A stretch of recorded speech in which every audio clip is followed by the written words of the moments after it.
So, ayan. Another vlog po ulit sa aking Iskinol plus Myra E. And another shoutout po sa aking komentor na si Crystal.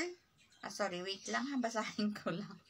So, nawala ako. Yan. Crystal Valenzuela. Isa sa mga komentor ko po na nag-comment sa aking Myra E. Iskinol plus Myra E. So, big shout out po sa iyo at mayroon po siyang katanungan sa akin. Ang katanungan po niya sa akin ay kung pwede daw po bang gamitan ng Myra E ang Iskinol cucumber. So, yes na yes po ang sagot ko doon dahil yun naman po ay facial cleanser din po. Wala, same lang din po yun sa mga binablog ko na parang iba-iba lang po yung variant na ginagamit ko pero nilalagyan ko po ng Myra E. So, wala pong problema. Yes na yes po yun. Basta may Myra E, ang importante nakaka-blooming ng inyong mukha. So, ito naman po ang mga tanong, isa sa mga itinatanong sa akin sa aking comment section o sa aking mga vlog, sa aking mga vlog about Iskinol plus Myra E. Kung ilan daw po dapat ang ilagay ko sa Iskinol na Myra E. So, eto may hawak po ako dito 175 ml na Iskinol. Ito po ay firming pimples fighting pala, sorry.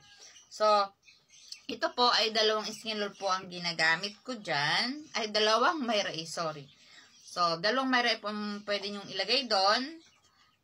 At dito naman po sa maliit na to na mayroong 75 ml. Ayan, malabo na po ang mata ni Tinix. Ayan. 75 ml po. Pwede nyo pong lagyan ng isang Myra E. So, based po sa aking eksperimento noon at discover ko na maganda po talaga sa mukha yung Iskinol with Myra E. At hanggang sa nakapag-explore po ako ng iba't ibang variant na ginamitan ko po ng Myra E na mostly makita nyo po sa aking video na hindi naman po ako madalas ko ibinablog ang Iskinol plus Myra E kasi ginagamit ko din po yung personal. So, hindi ko po pwedeng para sa content ko ay bibili po ako ng bibili para sa Iskinol ko. So, ang ginagawa ko po is after pag nag-ubos ko po yung nagamit ko and then another vlog na naman po. Hindi naman po ako araw-araw nagbablog about sa Iskinol plus Myra E. At mayroon na rin po akong na-vlog na about sa Iskinol with Dalasin C. At mayroon na rin pong RDL with Dalasin C. At mayroon na pong Silka with Dalasin C. Papaya flavor po yun.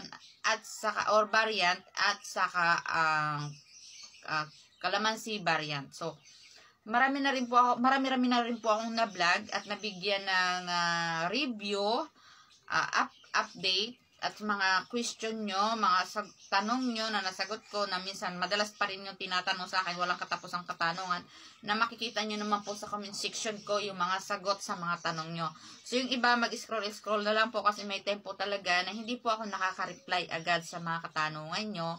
At minsan mayroon mga concerned citizen o concerned comment na mga followers natin, mga viewers natin, na minsan sinasagot yung mga katanungan nyo kahit hindi po ako yung sumasagot. So, big shout out po sa inyo sa lahat ng nanonood sa akin at nagbabiral po ang aking mga video about po sa aking Iskinol plus Myra E. So, diyan po ako nag-umpisa na mag-viral yung mga video ko. So, maraming salamat po at see you my next review at shout out po sa inyo. Ayan. Thank you. Bye-bye.